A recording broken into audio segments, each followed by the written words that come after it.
Good evening, ladies and gentlemen.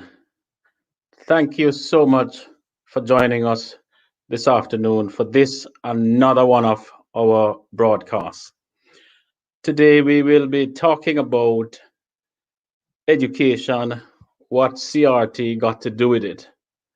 We have all heard so much in the past few weeks about critical race theory, critical race theory, critical race theory, and many of us are still wondering what's that? And many of us are wondering what's education got to do with it. So we thought it was important for us as part of our civic engagement to try and answer that question. Firstly, what's CRT? And secondly, what's the relationship with CRT and education and vice versa? So we are grateful that you're able to join us in this global audience today, and we are delighted to have you as well. We are really delighted to have our panelists, and it's so important that we engage with the chat function and the comment features. You can ask your questions of the speakers, and you can interact with us through this broadcast. I'm pleased, colleagues, to introduce Dr. Christine Callender, Associate Professor, UCL Institute of Education, Professor Vinny Lander, Director of the Center for Race Education and Decoloniality at the Carnegie School of Education, Leeds Beckett University, Professor David Gilborn, Director of the Center for Race and Research in Education, University of Birmingham, Professor Charlotte Chatterton, Head of Research, School of Education, Spa University, and Professor Paul Warmington, Director of Research, Center for Educational Study, University of Warwick. And I am Paul Miller. Colleagues, we are going to start off right into this important topic by asking that question, giving each of you an opportunity to respond. What is CRT and how do you use it in your work? Christine, if I could start with you.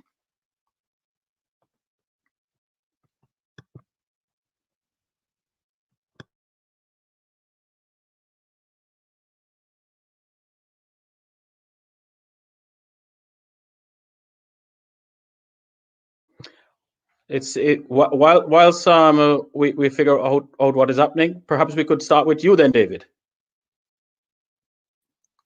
Okay, I'll begin by apologizing for the weird icon. I'm the only person whose computer has given up. I've been on various teaching and meeting sessions all day, and it's decided it's sick of looking at me. So for some reason, my computer's not working with this platform. So you've got this inanimate speaking blob, which is better than I've been described in the past. So anyway, my answer to the question, what's CRT and how do I use it? It's a set of ideas and concepts about how racism works in society and what we can do to challenge that and to change the situation. I think one of the most important things, if people aren't familiar with CRT, one of the most important aspects is that it views racism as much more subtle and complicated than is usually recognized. So when white people hear the word racism, they usually think of kind of fascist skinhead mobs. That's really the tip of the iceberg. CRT looks not just at that kind of obvious crude racism, but also at much more complex and subtle operations of racism. In particular, how racism works through what can be described as the kind of business as usual.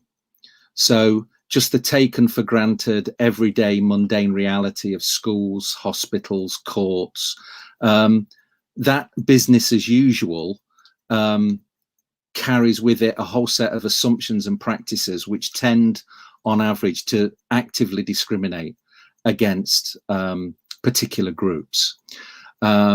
So that's what throws CRT up against such an angry reaction from so many power holders, because it actually challenges the kind of taken for granted racism, which just saturates the system. And it calls for far-reaching changes in how institutions like schools operate.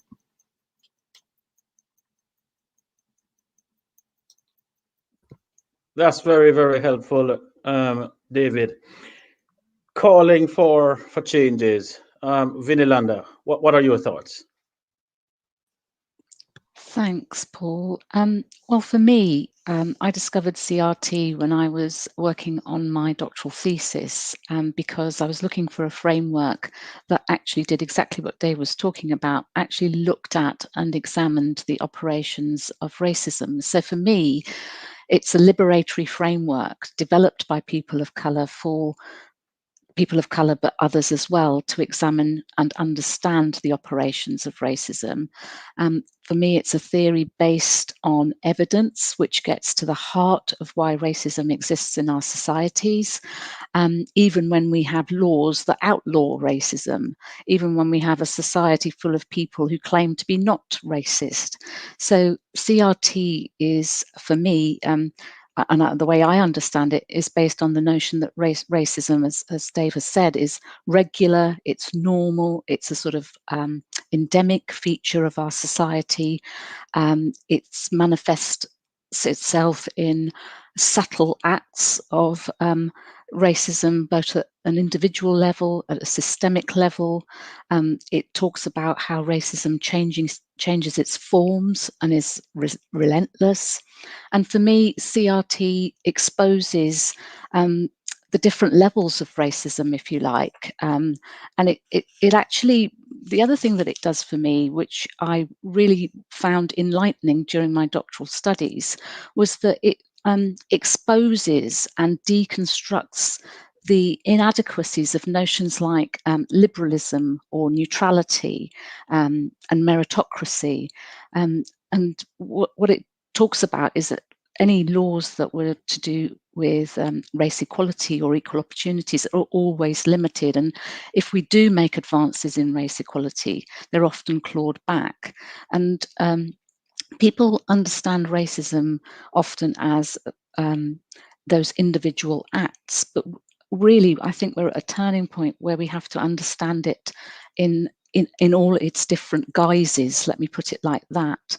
And for me, CRT centres and reinforces the importance of racism in my and race in my professional life and my personal life. And the one thing that I really like about CRT is that for me, working at the Centre for Race Education and Decoloniality, which is a research and practice centre, is that I am now able to enact the activist element of CRT.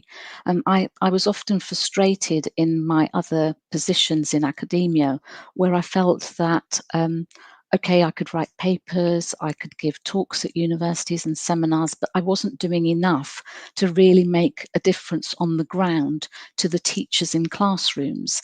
And since June, I've been flooded, like I'm sure all of you have as well, with requests to do presentations, but heartened by the requests to do training for schools who are really taking on the anti-racist agenda, and not just, I have to say, in a superficial way. I've been really, I feel very optimistic about this turn, and I've worked obviously online with teachers, developing their understanding of anti-racism and actually talking to them about CRT and telling them what CRT is. But not just teachers, I've also been working with NHS staff and postgraduate medical education, and I've talked to them about CRT. So for me, it's the activist element that's really important. It's about getting people involved in it and actually opening their eyes to the ways in which racism operates, whether it's their school, whether it's the NHS, or whether it's training GPs to be doctors, to be GPs. CRT takes away the layers that shroud what racism really looks like. Thank you very much, Vinny. A liberatory framework. So, Paul Warmington, if it's a liberatory framework, what are we afraid of? What are your thoughts? Oh, okay. Well, what are we afraid of? I mean, I think one of the things our society is afraid of is the closing off of liberal claims to post-racialism, and this is one of the things that critical race theory does. So, what critical race theory is, to my mind, it's an analytical framework for understanding the endemic presence of racism in our societies, and it does that in particular by critiquing liberal claims to neutrality in our great institutions, the legal system, education, the media, and so forth. And instead, what it encourages us to do is to look at the way in which those institutions actually reproduce race and racism in ways that disadvantage certain groups, and the way in which our society also encourages us to misrecognize racism, so that when we see disadvantage, when we see inequalities, we're encouraged to say, well, that's nothing to do with racism. It's about other things. And so, this is what critical race theory is about. And in terms of my own work, I have to say that when I first read critical race theory, the work of people like Kimberly Crenshaw, Gloria Ladson-Billings, I wasn't particularly aware for a while that I was reading something called critical race theory, because to me, it wasn't very, very far away from other things that I'd read over many decades. So, for me, critical race theory is very much part of a larger flow of Black Atlantic thought that includes everyone from Fanon to Du Bois, Toni Morrison, Bell Hooks, C.L.R. James, Paul Gilroy, Claire Alexander. So the critical race theory for me is part of a much wider, richer tradition of critical thought on racism, which is constantly in debate, constantly in dialogue with itself. And for me, critical race theory constantly reinvigorates my work, like other aspects of critical work on race.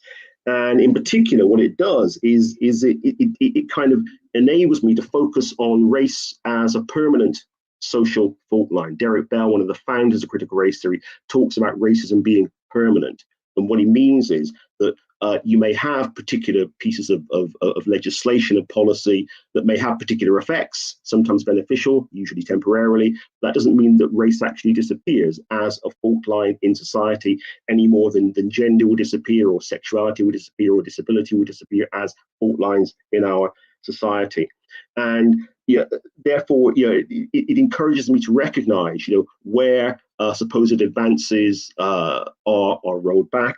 It encourages me to recognize, again, claims to what critical race theorists call contradiction closure.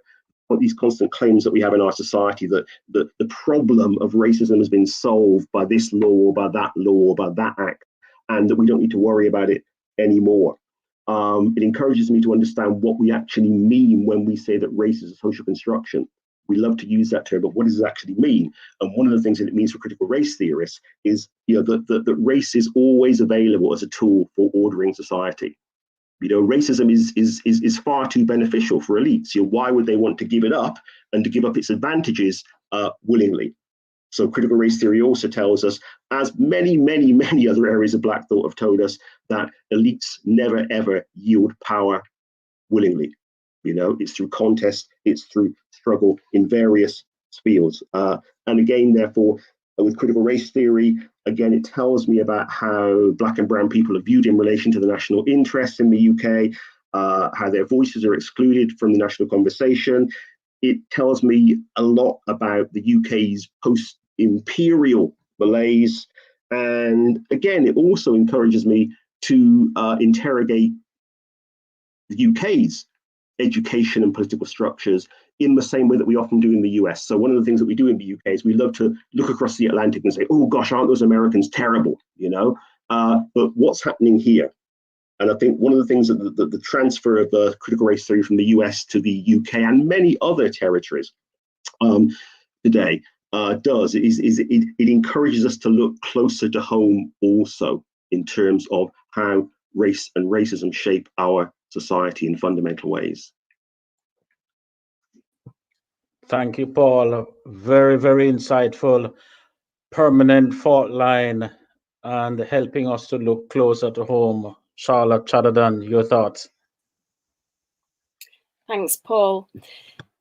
Yeah, for me, critical race theory is a tool, an approach, a framework for conducting research, as well as a guide for activism. It's a tool with which we can analyse structures and trends and patterns in racial inequality, which may not be visible unless we're able to take the broader view that critical race theory gives us. It constitutes a large and diverse body of work, but it gives us this framework for analysing structural discrimination, which permeates all aspects of society. And it views racism as endemic to everyday life and so deeply ingrained in society that it's considered normal rather than unusual or aberrant, and often goes unnoticed, particularly by white people or those who are privileged by race, maybe less so by those who are oppressed by race. And this idea of racial privilege, I think it deals with very well, because it sees racial privilege as the norm. So it explains that it's often a kind of taken for grantedness of one's own approach, one's own perspective, one's own way of seeing the world. And that's why racial privilege isn't always perceived as a privilege, because it's seen as a norm. And so it really engages with and analyses this idea of normative whiteness and everything else, Black and minority ethnic people, as other, or perhaps somehow in deficit against this norm. And I think that's a really important contribution that critical race theory makes. And another interesting angle that I found critical race theory has been useful for me is something that the other speakers also brought up, is the way that it challenges these dominant concepts and approaches such as meritocracy, and particularly at the moment neoliberalism, and these different forms of neoliberalism. So it shows neoliberalism to be a racial project rather than just a class project, which is what mainstream academia has tended to focus on. And so it really shows up the way in which, for example, narratives of colourblindness and meritocracy mask racialized structures and racial inequalities in education and in the labour market. And also things like focusing on individual aspirations, the way that's become very, very dominant in education. And again, using critical race theory, I think, helps us to think through the way in which, again, this is people are blamed for their own disadvantage, and racial structures are ignored and masked. So, yeah, I'll stop there. Lots there, Charlotte. A tool for research and a guide for activism. Christine Calendar, your thoughts? Yeah, thank you, Paul. Well, for me, I suppose CRT kind of helps me to make a connection with the past, the present, and also to think about the future. And in my work as a teacher educator, it's helped me to move beyond the kind of narrative that's out there about workforce representation, which is very much within the context of recruitment and retention, to actually start asking some questions about initial teacher education, in terms of its curricula, in terms of those who are, like myself, called teacher educators, what their knowledge base is around race equality, and how they kind of enact that in the work that they do. So for me, CRT kind of helps me to unravel a lot of the practices that I'm not just engaged with as a teacher educator, but which are mandated by the government through the various curricula that we have to work through.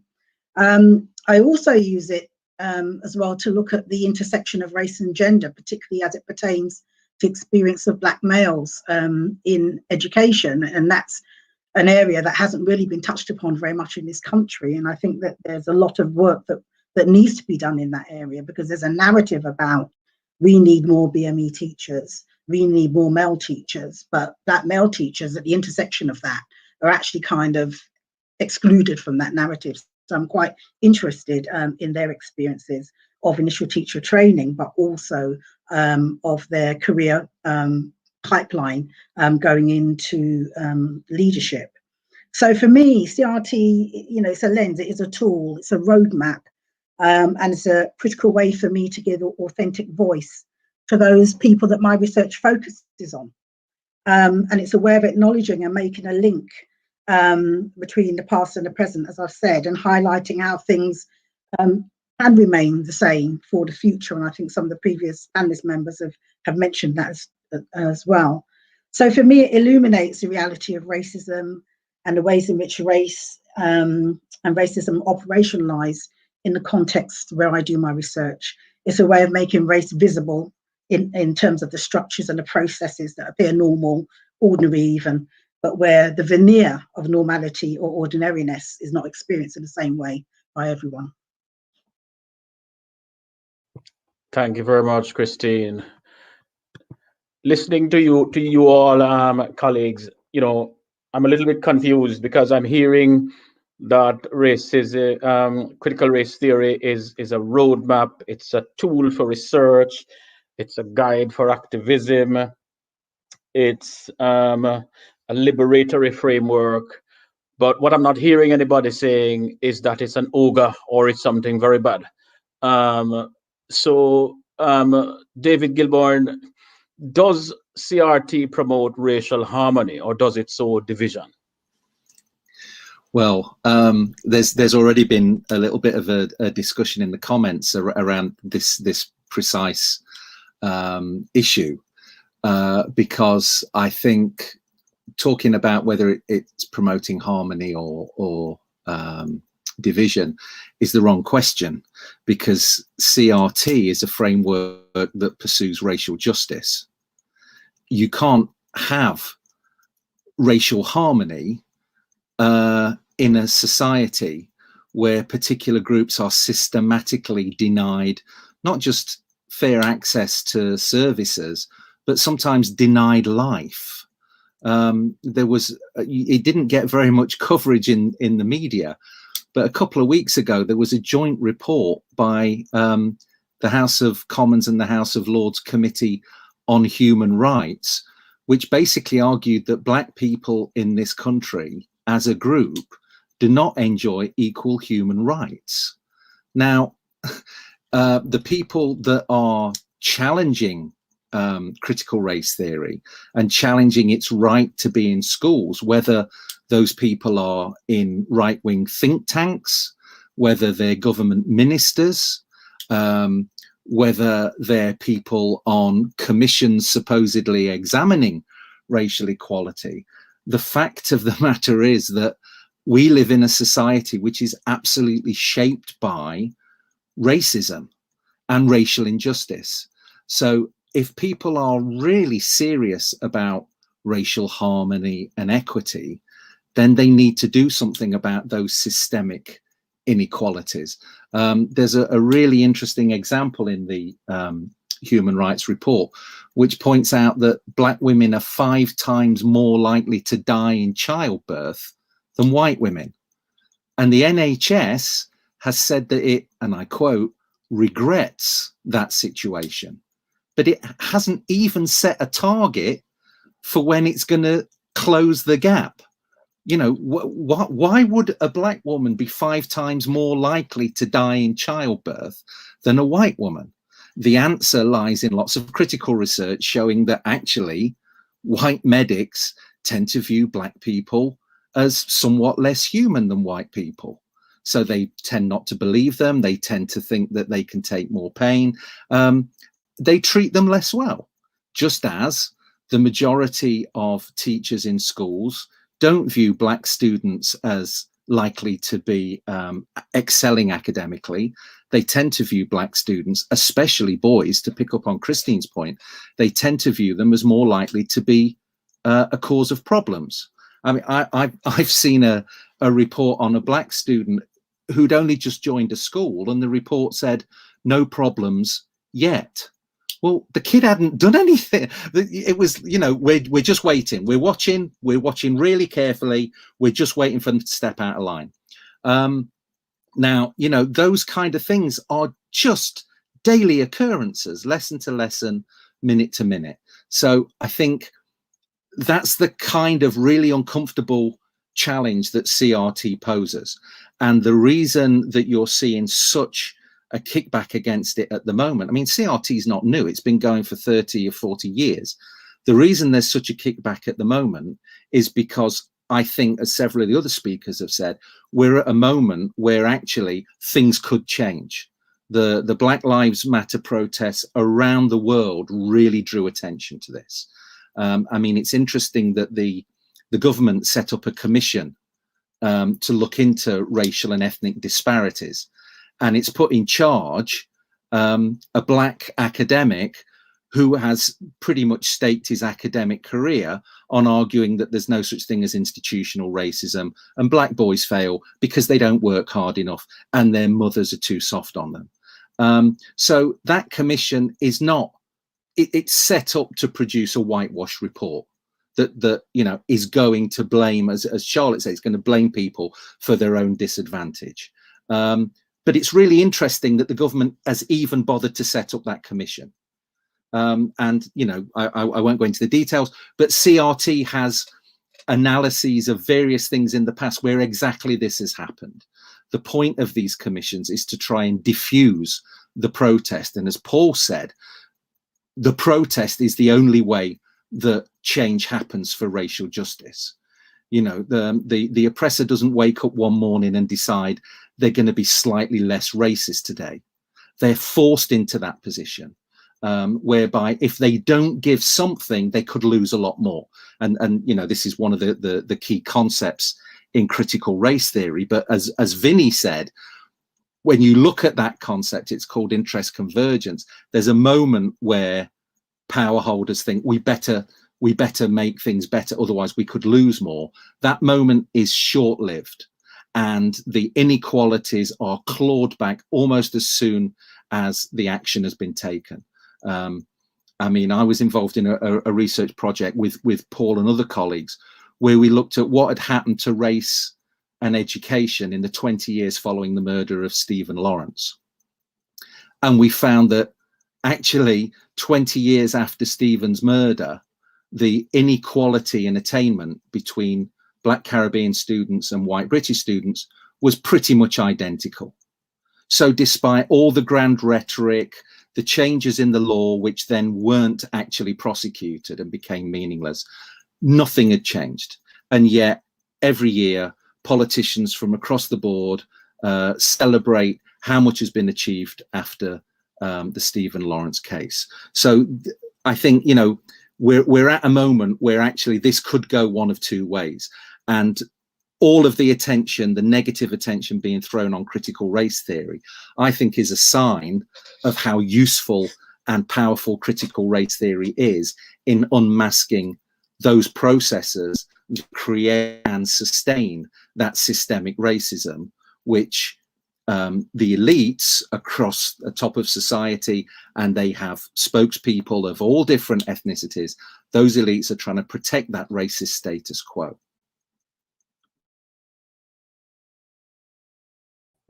Thank you very much, David. Really, really fascinating stuff. And, you know, we talk about that interest convergence, interest divergence. But Paul Warmington, let me come to you. In your view, how can CRT help us then? Because I think what David has said is absolutely right.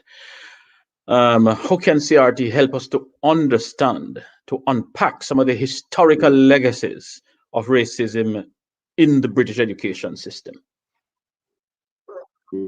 Well, I mean, Dave's absolutely right in saying that the critical race theory is neither there to sow division nor to manufacture racial harmony. There's a colleague of ours in these states, Zeus Leonardo, who says that, you know, if people want to reach this supposed post-racial state, you have to go through race, you have to go through racism. And part of the going through it is recognizing it's there. Part of the going through it is recognizing its history. And again, one of the things that this kind of facile post-racialism we often find ourselves stuck with, one of the things that it tends to do is only to acknowledge racism where it comes in its most extreme form. So when we look at histories of racism, histories of Britain rather, again, quite rightly, we might look at histories of slavery, or we might look at the moment of Enoch Powell's Rivers of Blood speech. What we don't look at is the everyday history that is played out and that is reproduced through our institutions of education, academia, media, and so forth. And one of the things that critical race theory encourages us to do is, you know, through concepts like the permanence of racism, like interest convergence, like contradiction closure, is that it encourages us to understand the continuities in the way that our institutions work. So again, yeah, I've said that there's a concept in critical race theory called contradiction closure. And this is the tendency to view particular pieces of legislation or particular moments in history as kind of closing off the problem of race. And again, defining it as something which is old, which exists somehow in the past. And, you know, I think it's always worth us remembering that any kind of claim on the parts of governments or think tanks or right-wing media to newness, you know, it's a rhetorical claim. You know, it's a way of kind of moving us away from the continuities that exist both past and present. And so, for instance, you know, with critical race theory, you know, if we take something like the ongoing overrepresentation of Black boys in pupil referral units, the overrepresentation of young Black men in permanent exclusions, you know, again, we have to trace that back to earlier forms, such as the ESN schools that existed in Britain, you know, in the 1960s, in the 70s, which so many Black children were consigned to. Again, if we take this idea of contradiction closure, then we have to look back at what we often regard as landmark moments in policy that affected the education and other aspects of social policy, such as the Macpherson Report, such as the Race Relations Amendment Act of 2000, and again, ask why it was and how it was that they were rolled back, because they were rolled back. So again, one of the historical dimensions of critical race theory is that it enables us to see these dynamics of momentary gains and pushbacks. And at the moment, I think as Dave just said, yeah, we have seen some gains in the area of race equality. And this is one of the reasons why we are currently experiencing a pushback. And it's interesting that, you know, that schools have been picked out in particular as an area in which we must watch the spread of critical race theory, you know, because why would right-wing think tanks, you know, the Spectator, the Conservative government, why would they want critical race theory and the tools that it offers to analyze our education systems? Why would they want that present in education? You know, again, the idea of interest convergence that a number of my colleagues have mentioned is this idea that in terms of social change, again, social change, you know, tends to happen when elites find their interests momentarily converging with those of oppressed peoples, and they realize that the alternative to doing nothing about racism is even worse unrest, even worse discontent.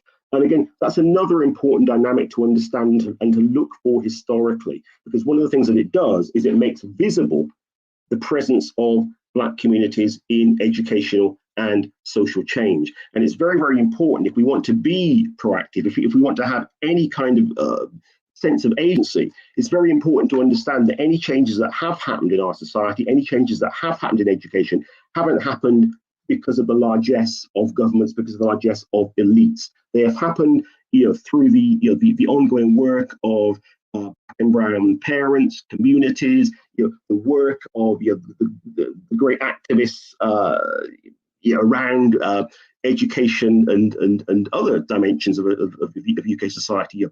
John La Rose and Farouk Dondi and all these people, and up to the present with Heidi Mirza or Sarah Ahmed and so forth. And it's the work of Black thinkers, and it's the work of Black and brown communities that have actually served to push for moments of change in education and other areas of society and social policy. So again, critical race theory enables us to see continuities. It enables us to see agency also. And it also, because critical race theory is essentially historical in terms of its analytic framework, then it also means that it constantly encourages us to understand the historical roots of whatever current tensions we find in society. Because one of the things that racism does, and Paul Gilroy pointed this out many years ago, he said that racism encourages us to view Black and brown people in terms of a constant presence. So why Black and brown communities feel the way that they do is never a focus within mainstream politics, mainstream media, because again, they are largely ignorant and largely incurious about the historical legacies that have viewed Black and that have led Black and brown communities to the places they currently occupy politically in our societies. It's much easier to view these people as being obsessed with victimhood or being violent. Or being extreme, rather than actually looking at the ways in which racism have actually shaped our Black and brown communities in this country. And of course, that's one of the reasons why critical race theory is currently such a focus of manufactured horror, because people who are speaking have absolutely no idea about the conditions, about the schools of political thought that have led many anti-racists in this country to actually use critical race theory. They don't know how we came to this. They haven't read critical race theory. They don't know what was happening in this country in the 90s, the 80s, the 70s, and the 60s. So they've got no idea. Critical race theory to them seems alien. But if they knew anything about the history of this country, about the history of education in this country, about the history of racism in this country, they would understand exactly why critical race theory is both useful to us and it's necessary. Of course, they don't want to understand those things, and that's why we find ourselves in this Kemi Badenoch moment. Well said, Paul. I can hear the passion, I can hear the enthusiasm, and I think, you have said it. That Kemi Badenoch moment. I think let's just pause to remind ourselves and the audience who have joined